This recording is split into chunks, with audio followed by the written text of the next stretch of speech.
Hello and welcome to the Orlando World Sunday Showdown round of 32. This week is the first of 16 next round episodes featuring the last 32 attractions, competing to be crowned our ultimate attraction, based solely from statistics. This week we have an interesting battle between the former Dragon Challenge roller coaster and Disney's Pirates of the Caribbean. Let's look at both of these attractions. Dragon Challenge was originally named Dueling Dragons, where it was an opening day attraction at Islands of Adventure, which opened on the 28th of May 1999. It was located within the Lost Continent section, but was renamed and slightly rethemed to fit in with the Wizarding World of Harry Potter area, Hogsmeade, which replaced much of the area. The coaster featured 2 tracks, one blue, the Hungarian Horntail, and one red, called the Chinese Fireball. Each track was 3,200 feet in length, with both tracks featuring near misses with the opposing trains, with the Chinese Fireball coaster being both taller and faster than the Hungarian Horntail. Both coasters were 125 feet tall, but both had different drop heights and speeds, with the Chinese Fireball being 115 foot tall and 60 miles per hour, and the Hungarian Horntail with a 95 foot drop and speeds of 55 miles per hour respectively, creating a fast, powerful and thrilling experience. Pirates of the Caribbean is a dark boat ride, located at the Adventureland area of Magic Kingdom, which opened at the park on the 15th of December, 1973. It became a major attraction at almost all other Disney parks due to its immense popularity, which is a little surprising, as the original concept for the attraction was for it to be a walk-through wax museum. The Pirates of the Caribbean takes riders through the dark cavernous locations, passing through Dead Man's Cove, caught in the crossfire of cannonballs from ships, and sailing past carefree drunken pirates who have set fire to the town. The ride is a dark slow boat ride, and draws people into the world of Jack Sparrow and the life of reckless pirates, giving guests a sense of where the ideas for the movie franchise came from, allowing guests to experience a little part of it. Now let's head into the first round of the first episode of the round of 32, and see which attraction will claim their place in the round of 16. Here we go.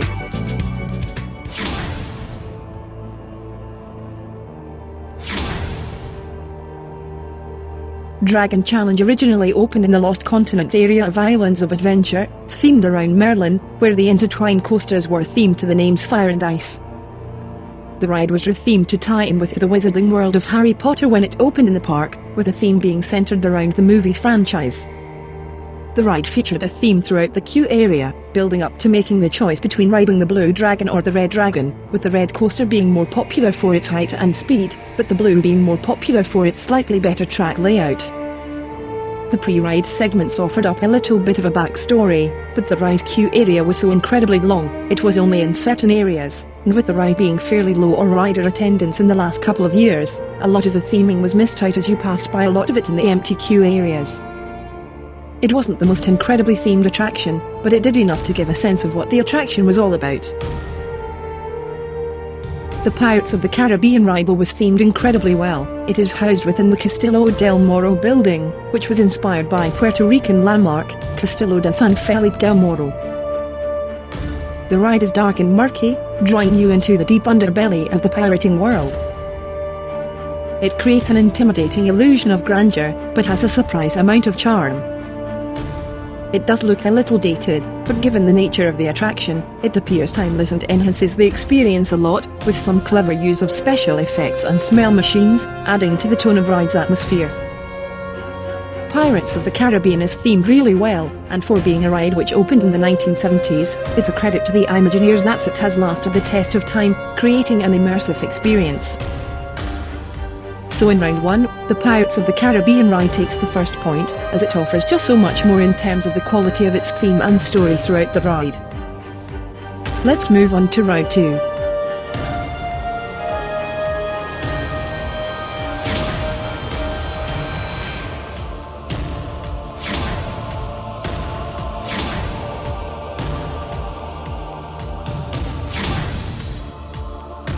Dragon Challenge was a fairly high-capacity roller coaster ride. Between the 2 tracks, the coasters were capable of accommodating up to 3,000 riders per hour, or 1,500 riders per train. The coasters run several trains with 8 cars in each train, giving a train capacity of 32 riders in each train. The ride, which replaced Dragon Challenge, Hagrid's Magical Creatures Motorbike Adventure, was initially rumoured to be a very high-capacity coaster capable of entertaining more riders per hour on a single track than its predecessor, but after initial launch of the coaster, it now accommodates a bit less. The Pirates of the Caribbean ride runs quite close in capacity to Dragon Challenge, and for a boat ride it is one of the highest capacity water rides within Disney World, only bettered by It's a Small World. Pirates of the Caribbean operates up to 50 boats in a continuous cycle, with up to 24 riders being accommodated in each boat, bringing in an average daily capacity of 2,600 riders. So in round 2, just narrowly, the Dragon Challenge coaster takes the second point to level the score as we head into round 3, with the boat ride just missing out, which is unlucky considering it only operates one track line compared to the 2 of Dragon Challenge. Let's move on to round 3.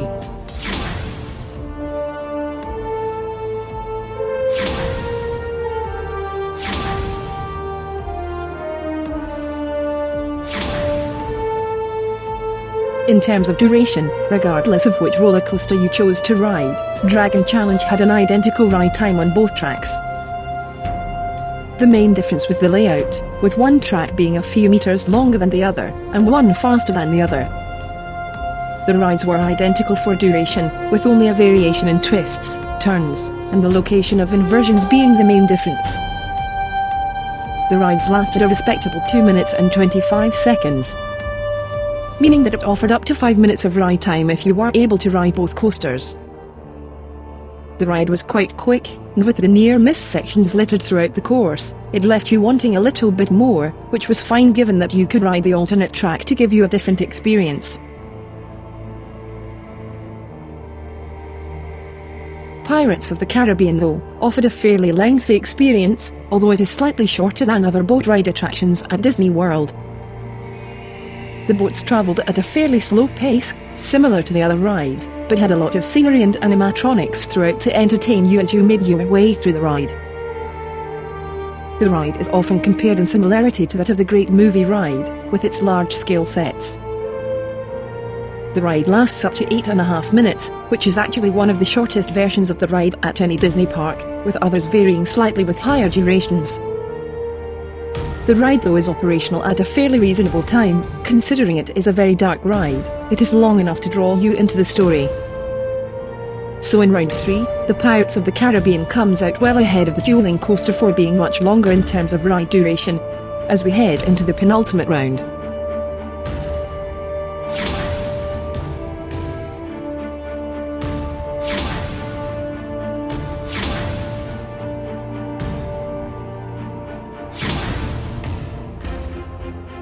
Dragon Challenge was an important part of Islands of Adventure, with its appeal being that of a dueling coaster, hence originally being named Dueling Dragons. Before it transformed as part of the wizarding world of Harry Potter, it was part of the Lost Continent for a decade, before being revamped to fit in with Hogsmeade. Dragon Challenge sadly closed in 2017 after 18 years of service. Many fans were sad to see the dueling coaster go, but have been surprised by the immersive experience that the Harry Potter coaster now brings to the parks. The Dragon Challenge ride may eventually be reincarnated as part of the new Universal Park, Epic Universe, which is due to open in a few years' time, but it may be themed to How to Train Your Dragon, or possibly Game of Thrones, which may please those who miss the old Dragon Challenge attraction.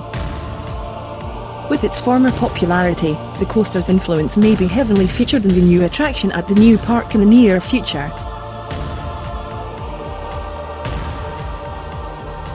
Pirates of the Caribbean has been a mainstay attraction in Magic Kingdom for over 4 decades, making it one of the longest-running attractions at any Florida theme park, and one of the last operating attractions which Walt Disney himself helped to develop.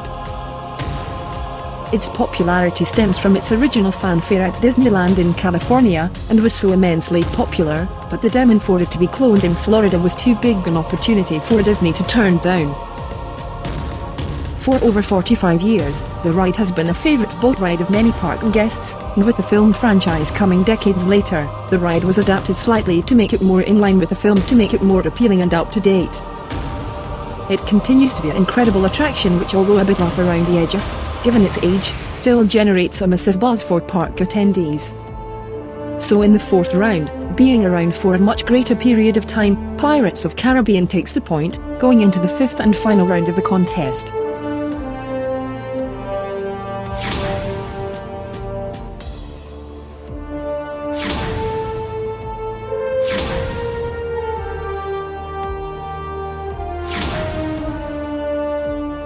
For thrill factor, Dragon Challenge was an exciting thrill ride, which was incredibly powerful and very fast.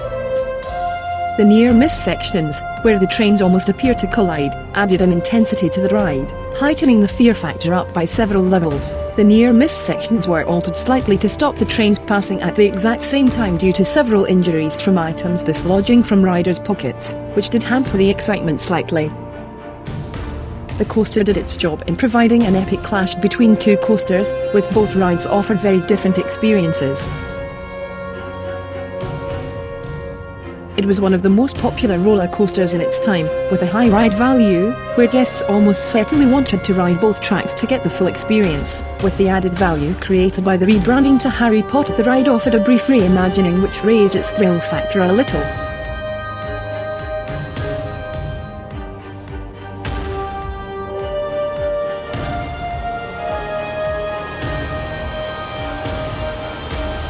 Pirates of the Caribbean is one of the most valuable rides within any Disney park, but it's by no means the most thrilling. The ride in itself is fairly tame, but it's a very good experience, and very enjoyable.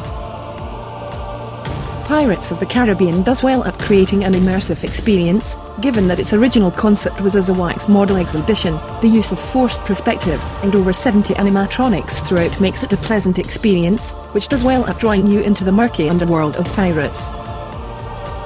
It does generate a good buzz, as is a must-ride attraction, but it doesn't quite offer a high thrill factor despite being an extremely good attraction.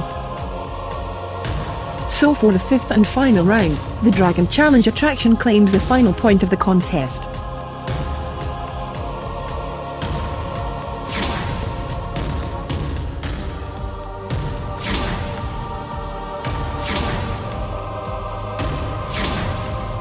Which means, looking at the results, we do have our first winner in the round of 32.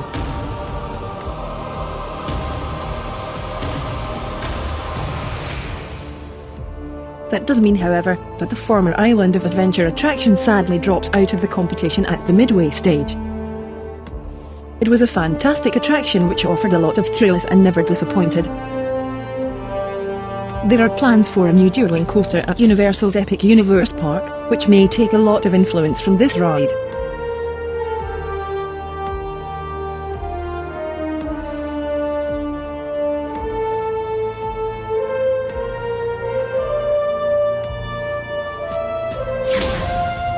Pirates of the Caribbean advances to the round of 16.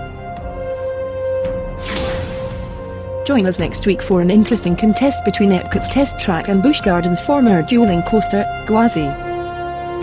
See you next week. We hope you enjoyed this video. Please support us by subscribing to our channel. You can find us on social media platforms. Find us on Facebook and Twitter at Orlando Worlds, and on Instagram at The Orlando Worlds. Thanks for watching.